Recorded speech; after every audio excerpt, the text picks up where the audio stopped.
We begin this hour in Kenya, where votes are being counted in the country's closely fought presidential election.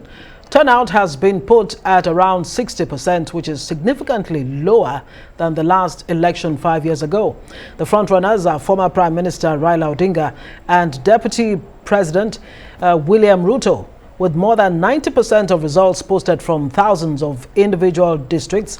Local tallies of the raw data suggest little separates the pair.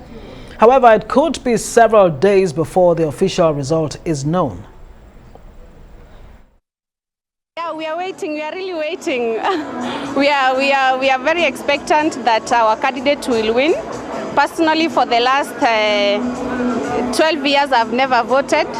But this time round, I went to the vote because I wanted Mr. President, the fifth Ruto, to come on board. Let the leaders use the right way. If it is like maybe in courts to give their grievances over through the courts. And as Kenyans, we should be united and definitely accept and look each other as brothers and sisters, because even if we fight, it is us who will lose a lot. Well, we are not impatient. We are very sober and calm. And for the first time in Kenya, we are experiencing a different atmosphere politically. And you can see general security situation in Uasin Gishu is quite calm. There is no tension. And you can see some people have even opened their businesses. So everything is okay, and we are anticipating for the best, a win for Raila Odinga. Well, because of the two front runners, I know there might be tension, kidogo tu, here and there, but the government is well prepared. Security personnel, I can see they are almost everywhere. So I don't see any tension, though I know there could be a bit of, could be a bit of tension here and there, especially in Uasin Gishu, but I know things will be well.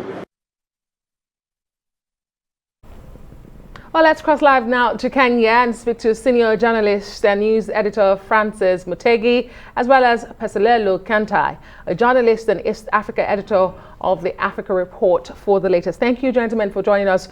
Francis, let me begin with you. I was just looking at the Kenya Constitution. It's very similar to the Nigerian one when it stipulates a ground for a president emerging from an election. It says a candidate must receive over 50% of the total votes cast and at least 25% of the votes in at least 24 of the 47 counties. We are hearing reports of lower turnouts this year. Are we likely to see a runoff in these elections? What are your readings so far?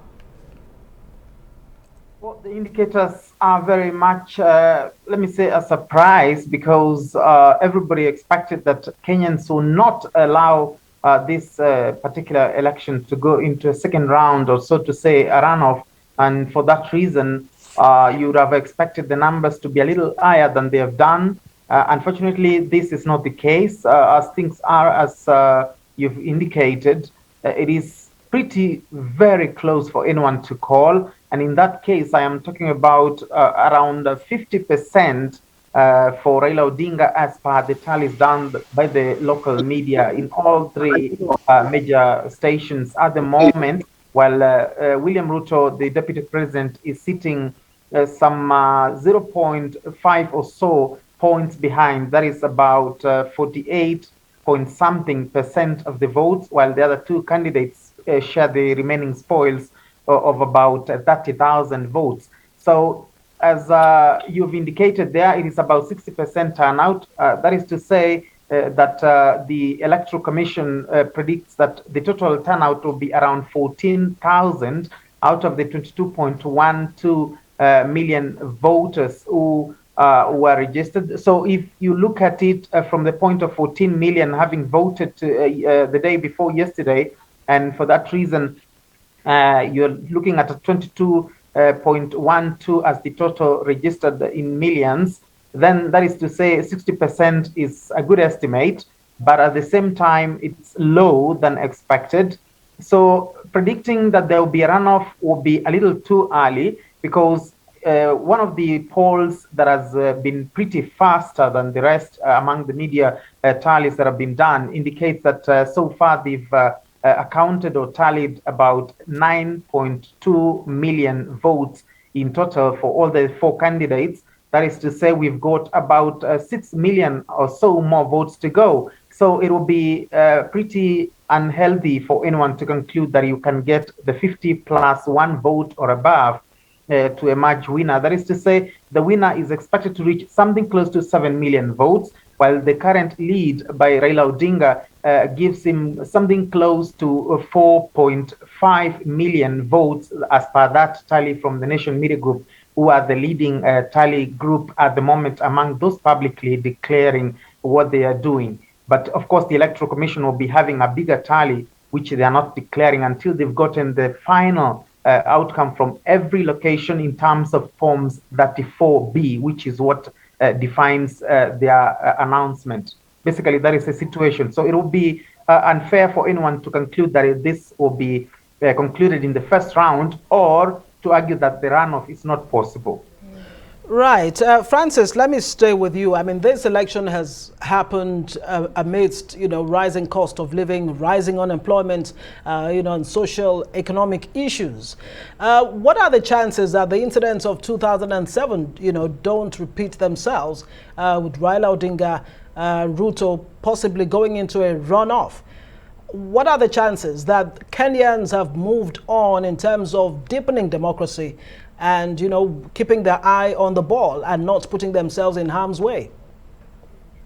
Well, your first 2, let me say, Kenyans, I want to believe those bites were taken from the Kenyan streets here in Kenya. And for that reason, the 2 of them, as much as either was supporting a different candidate, the First Lady supported William Ruto, the gentleman was supporting Raila Odinga, and because Baba is Raila Odinga's technical name in terms of the politics at the moment, Baba is Swahili for father. So I want to believe that that is a clear indication that Kenyans are not going to take anything beyond the outcome of these elections lightly in terms of anyone attempting to take us beyond what the pronouncement will be.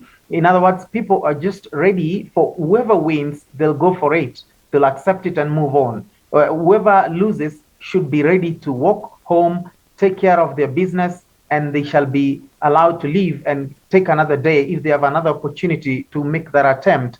For Raila Odinga, of course, this is probably his last attempt, having attempted this stab 4 times earlier. Now this is his 5th, and he's hoping he'll be the 5th president after his 5th attempt. For William Ruto, this is his first stab at the presidency. And of course, having been the deputy president for the last 5 years, and earlier, of course, having served as a minister in the government and a member of parliament for one of the constituencies where he was born, that is also something for you to argue that he has got a chance, because he's barely 56, while Raila Odinga is approaching 78 now. So this is to say, for Raila Odinga, if he doesn't get it now, 5 years from now, that will give him 82 years of age, which is probably an age anyone will not expect him to make another attempt. While for Ruto, it's an opportunity to attempt again. And so everybody believes whoever wins among the 2 shall be accepted by everybody. Whoever loses shall have to accept that that is the verdict of the people. While at the same time, whoever emerges the winner will have to accommodate the entire country, because as things are, it's a 50-50 situation. Right. So basically, I think Kenyans are not ready for anything that is going to take us back to 2007 or even the other 2 elections, 2013 and 2017. And I think the Electoral Commission has really tried to balance the situation at the moment and make sure they perfected virtually everything and taking everything meticulously to avoid any silly things that may have happened in 2017. Great. Francis Mutegi, thank you so much for joining us. Unfortunately, we couldn't get Pasalelo Kantai. Thanks for joining us.